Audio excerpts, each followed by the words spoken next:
दोस्तों नमस्कार, मैं सुदर्श वाजपेयी मोटिवेशनल वीडियोज़ में आपका स्वागत है।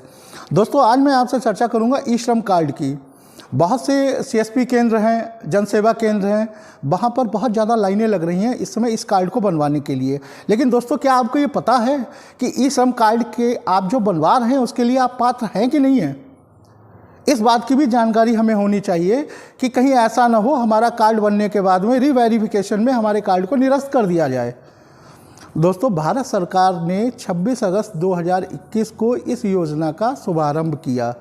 श्रम एवं रोजगार मंत्रालय के निर्देशानुसार, उनकी गाइडलाइन के अनुसार, जो लोग जिनकी सैलरी से ईपीएफ कटता है, जिनकी सैलरी से ईएसआई कटता है या जो टैक्स पेयर हैं, वो लोग इस योजना के पात्र नहीं हैं।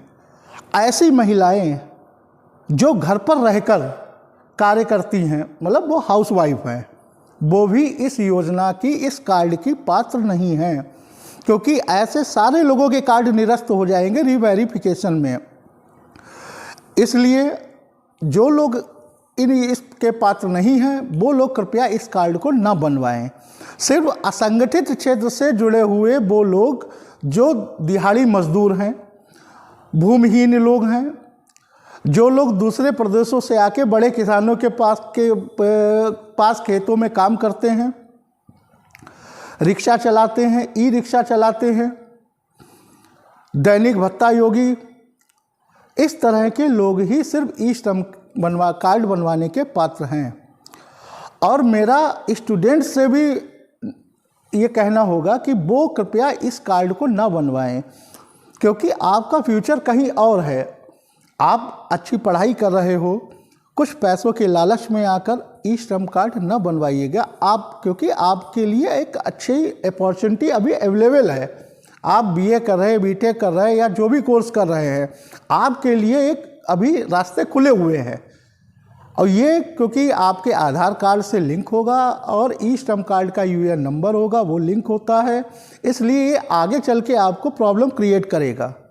ई श्रम कार्ड केवल उन लोगों के लिए है जो असंगठित क्षेत्र में कार्य कर रहे हैं, दैनिक वेतन पा रहे हैं, या आप कह सकते हैं दिहाड़ी मजदूर हैं। सिर्फ इसी कैटेगरी के लोगों के लिए ई श्रम कार्ड उपयुक्त रहेगा।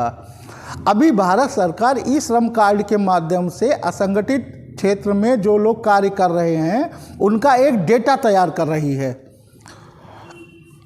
जब ये पूरी योजना पूरी हो जाएगी, एक डेटा भारत सरकार के पास आ जाएगा, तो भारत सरकार समय समय पर जो योजनाएं तैयार करती है उसका लाभ इस ई श्रम कार्ड के माध्यम से आपको दिया जाएगा।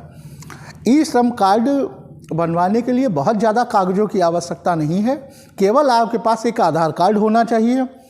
उस आधार कार्ड में आपका मोबाइल नंबर लिंक होना चाहिए, आपके पास एक पासबुक होनी चाहिए, चाहे वो सेविंग अकाउंट हो, चाहे वो जीरो बैलेंस का अकाउंट हो। सिर्फ इन्हीं कुछ पेपर्स की ज़रूरत है, फ़ोटो की कोई आवश्यकता नहीं होगी, क्योंकि फ़ोटो आपके आधार कार्ड से सिस्टम ले लेता है। आप आसानी से किसी भी साइबर कैफ़े से, किसी भी जनसेवा केंद्र से, किसी भी सीएसपी सेंटर से अपने ई श्रम कार्ड को बनवा सकते हैं। इसके लिए आपको बहुत ज़्यादा परेशान होने की आवश्यकता नहीं है। आपके पास अगर लैपटॉप है या कंप्यूटर है या आपके पास एंड्रॉयड मोबाइल है तो आप खुद भी अप्लाई कर सकते हैं। लेकिन आपको ये ज़रूर ध्यान रखना है कि क्या आप वाकई पात्र हैं ई श्रम कार्ड के, क्योंकि जो श्रम एवं रोजगार मंत्रालय के निर्देश हैं उनके तहत, फिर से मैं बताता हूँ, ईपीएफ मेंबर्स, ईएसआई मेंबर्स और जो लोग टैक्स पे करते हैं, ये लोग बिल्कुल ही पात्र नहीं हैं। अगर आपने जानकारी नहीं थी और आपने अप्लाई कर दिया है तो आप का जब रीवेरिफिकेशन होगा तो इसमें वो डिलीट कर दिया जाएगा। हाँ, कंपनी में कार्य करने वाले वो लोग जिनको वेतन तो मासिक मिलता है लेकिन पीएफ एसआई नहीं करता है, वो इसके पात्र हैं। ऐसी लड़कियां जो स्कूल जा रही हैं, पढ़ रही हैं, कृपया वो अप्लाई ना करें, क्योंकि उनके सामने गोल्डन अपॉर्चुनिटी है उनके शिक्षा के माध्यम से। वो लड़कियां जिनको आर्थिक मजबूरीवश शिक्षा को अपनी रोकना पड़ा और वो बाहर कार्य करती हैं क्योंकि उनके ऊपर परिवार की जिम्मेदारियां हैं, सिर्फ वही अप्लाई करें। ऐसी वो महिलाएं जो हाउसवाइफ हैं, उनके द्वारा दिए गए कार्ड भी निरस्त हो जाएंगे रीवेरिफिकेशन में।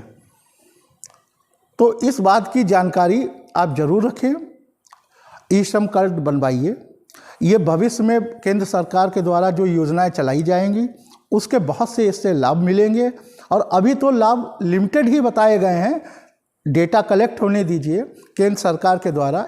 इस कार्ड के माध्यम से जो भी योजनाएं, जो भी लाभ आएंगे, आगे आपको मैं वीडियो के द्वारा बताता रहूँगा।